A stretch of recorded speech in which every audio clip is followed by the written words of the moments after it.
Kinabukasan, maagang pumunta ang tatlo sa adventurer's office. Excited na excited si Alice habang sinasabi sa kanila na dapat na nilang simulan ang Carnelian Rage entrance test. Kalmado at excited din si Zero. Tense naman si Naami habang si Kyumi ay ganoon pa rin ang reaksyon. Okay lang kayo, wish ko ang best of luck para sa inyo, see you later, sabi ni Alice habang kumakaway sa kanila. Tumuloy na ang tatlo sa kanilang lalakarin. Habang naglalakad, sinabi ni Naami sa dalawa niyang kasama na gawin ang kanilang best. Gayunpaman, nararamdaman ni Kyumi na sobrang tense siya kaya sinabihan niya itong huwag masyadong kabahan. Sumang-ayon si Zero kay Kyumi. Itinaas niya ang kanyang bao at sinabi kay Naami na kahit ano pa ang lumitaw, papatayin niya ito gamit ang kanyang bagong bao. Ipaubaya niyo sa akin, dagdag niya. Samantala, dumating sila sa B-rank dungeon, ang Cursed Underground Tomb. Subalit, nangangatog sa takot si Zero. Maraming mga bat sa loob na ikinatatakot niya. Tinanong siya ni Naami kung okay lang ba siya at nagsinungaling siyang oo. Sumusunod lang sila kay Kyumi dahil siya ang namumuno sa daan. Tinitingnan niya si Zero at nagtataka kung nasaan na ang confidence nito kanina. Ayon sa kanya, ang Cursed Underground Tomb ay isang lugar kung saan nagtitipon ang mga undead monsters. Karamihan sa mga ghost-type monsters ay immune sa physical attacks at inamin niyang hindi rin siya magaling sa mga ganitong monsters. Hindi mo sinabi sa amin, tsaka ang hindi magaling, para sa iyo ay iba sa amin. Sabi ni Zero nang may takot.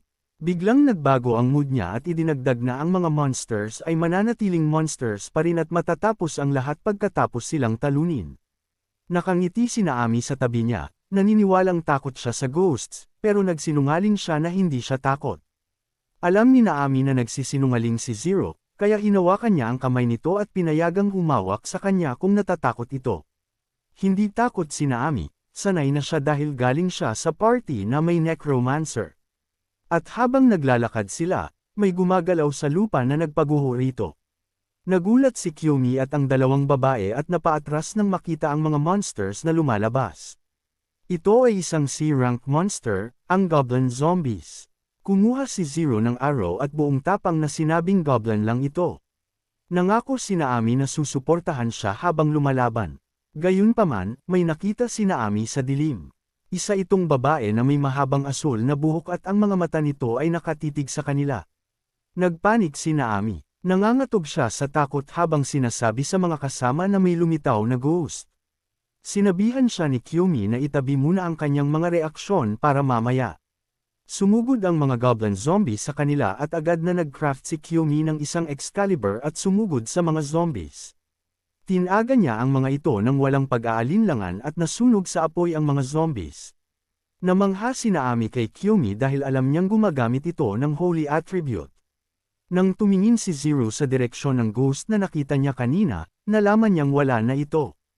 Kinakabahan niyang sinabi sa mga kasama na wala na ang ghost.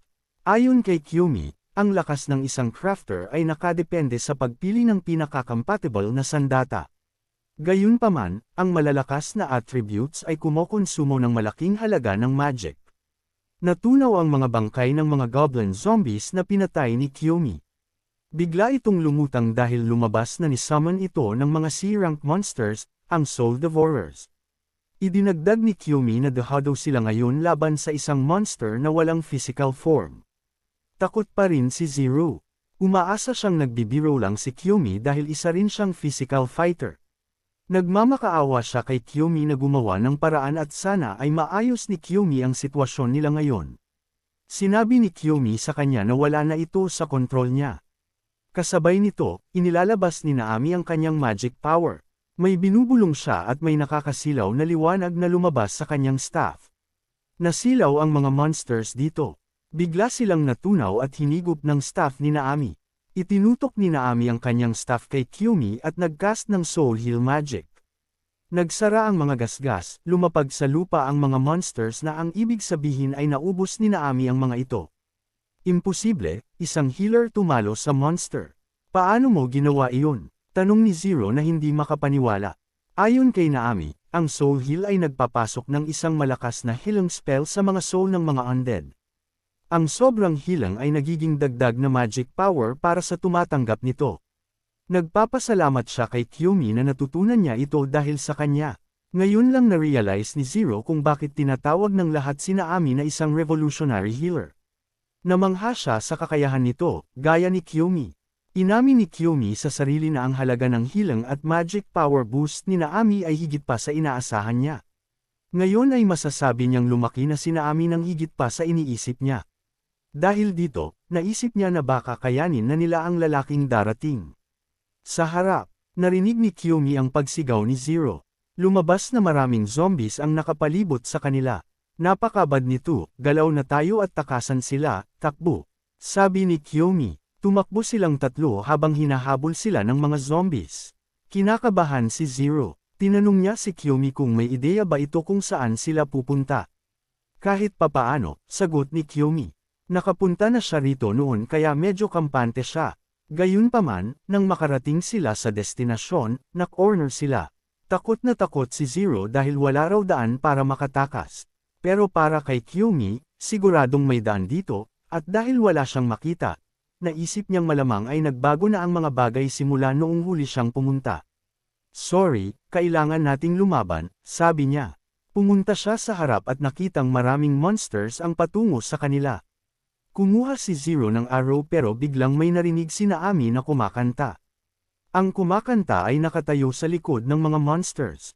Pinapatulog niya ang tatlong tao at pinapaalis. Nang inig ulit si Zero, itinuturo niya ang kumakanta, sinasabing ang nilalang na ito ang nakita niya kanina. Sinabi ni Kyumi sa kanila na ang nilalang na ito ang King of the Dead. Hindi siya makapaniwala na makaka-encounter sila nito sa ganitong lugar, kahit ang isang S-rank adventurer ay pwedeng mabiktima nito. Takpan niyo ang mga tainga niyo. Hindi natin alam kung anong gagawin niya, sabi niya. Gayunpaman, napansin ni Naami na walang nangyayari sa kanila. Nang marinig ang kanta ng King of the Dead, nagulat si Kyumi nang makitang ang mga zombies ang nasasaktan sa pakikinig sa kanta.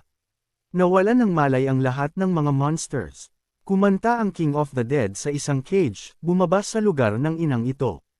Dahan-dahan siyang lumapag sa lupa at nagcast ng magic power kina Kyumi at sa mga babae. Matulog, nawawalang isa, sambit niya. Nabalot ang tatlo ng kanyang magic. Tumalsik sila habang tinatakpan ang kanilang mga mukha gamit ang kanilang mga braso. Malakas silang tumama sa pader, at napansin ni Zero na hindi niya maipol ang sariling katawan. Sinabi niya kina Kyumi at Naami na tumatagos sila sa mga pader. Nagpapanik silang lahat, iniisip kung anong dapat gawin. Galit na nakatitig si Kyumi sa King of the Dead. Hindi niya akalain na may ganitong kakayahan ang king na ito. Nagtataka siya kung anong balak gawin sa kanila ng King of the Dead. Patuloy na nagcast ng magic power ang King of the Dead, hinahayaang tumagos ang tatlo sa pader. Nang ganap na makatagos ang tatlo, bumagsak sila sa lupa at nasaktan. Nakita nila ang sarili sa loob ng isang madilim na kwarto na tila isang hidden room. Tumagos din ang King of the Dead sa pader na ikinagulat ni Zero. Pumasok ang king ng walang pag-aalinlangan at agad na pumosisyon ang tatlo para lumaban. Mukhang hindi siya kaaway. Anong binabalak mo? Sabi ni Kyumi. Inilahad ng king ang kanyang kamay. Nakatingin siya kay Naami at hiniling na ipahiram nito ang kanyang kapangyarihan. Naguluhan si Naami kung bakit, habang si Zero sa likod ay lalong natakot nang malaman na nagsasalita ang king. Inactivate ng King of the Dead ang isang soul liberation at may lumitaw na lantern na hawak ng isang lalaking nakabalot ng chain at may hawak na sandata. Ayon kay Kyumi, ang lalaking ito ay ang soul captor, ang boss ng dungeon na ito. Tinanong siya ni Naami kung ano ang soul liberation, at sumagot si Kyumi na kinukuha nito ang soul ng mga patay at ginagamit ang kanilang magic power. Ang mga nakuhang soul ay nagiging magic resources, na nagbibigay sa boss ng matinding kapangyarihan. Sa kung anong dahilan, gusto nitong putulin ang magic power source, na magagawa gamit ang skill ni Naami, ang Soul Heal. Nagulat si Naami nang marinig ito. Ayon sa system, ang Soul Heal ay isang magic na nagko-convert ng mga soul ng mga patay tungo sa isang malakas na healing magic. Hindi makapagsalita si Naami. Sinabi ni Kyumi, tama ang hinala ko, di ba Death King? Gayunpaman, hindi sumagot ang Death King at ipinikit lang ang kanyang mga mata. Masyado kang maraming alam, di ba? Hindi ba first time mo lang dito? Sabi ni Zero. pero hindi nagbigay ng anumang comment si Kiyomi. Sa sandaling ito, lumingon ang king at hinawakan ang pader. Nag-crack ang pader at gumawa ang king ng malaking butas. Itinuro niya ang loob ng butas at naisip ni Kiyomi na ang boss ay nasa unahan. Inanyayahan niya ang lahat na pumasok at siya ang nanguna. Nang makarating sila sa ibaba, nakita nila ang mga soul na palutang-lutang. Agad silang nakita ng boss. Isa itong A-rank monster, ang Soul Captor. Umungol ang boss na halos nagpatalsak sa mga babae. Basta sundin natin ang plano, magiging okay tayo. Let's go, sabi ni Kiyomi. Nag-enchant si Naami ng isang magic spell habang ang boss naman ay nag-cast ng kanyang magic power. Inatake niya ang tatlo gamit ang kanyang kapangyarihan, at nang makita ang malakas niyang magic na may malawak na attack range, natakot si Zero. Kahit si Kiyomi ay hindi sigurado kung maiiwasan nila ang atakeng ito. Sa kanilang gulat, isang shield ang pumulibot sa kanila na hamarang sa atake ng boss. Lumabas na ang King of the Dead ang gumamit ng kanyang Soul Curtain. Nagtaka si Kiyomi kung bakit sila tinutulungan ng Death King. Tumingin sa kanila ang king nang hindi nalalamang nagkakast na ng magic gamit ang lantern ng boss ng dungeon. Nasaktan ang Death King. Patuloy na umaatake ang boss at lumalabas ito sa lantern na hawak niya. Napansin ni Kiyomi na ang lantern ang pinagmumula ng magic power ng boss, at hanggat nandoon iyon, patuloy na aatake ang boss ng walang hanggan. Humihina na ang Death King. Tiningnan siya ni Kiyomi nang may awa dahil alam niyang naghihirap ito sa sakit. Sa sandaling ito, natapos na ang chanting. Salamat sa paghihintay, heto na ako. Biglang sabi ni Naami. Inactivate niya ang kanyang soul heal habang patuloy silang inaatake ng boss. Namangha sina Kiyomi at Zero nang makatanggap ng buff mula kay Naami. Inihanda ni Zero ang kanyang bow at buong tapang na sinabing hindi na niya pakiramdam na matatalo sila ngayon. Nagpakawala siya ng isang fire arrow at agad na idininggal ng boss ang kanyang kamay at nagcast ng isang soul curtain. Isang shield ang lumitaw, subalit nag-crack ito nang tumama ang fire arrow ni Zero at tumagos sa boss. Sumigaw sa matinding sakit ang boss. Nagpapasalamat si Zero sa surplus magic power na hinaluan ng matinding lakas ng kanyang pinakabagong bow.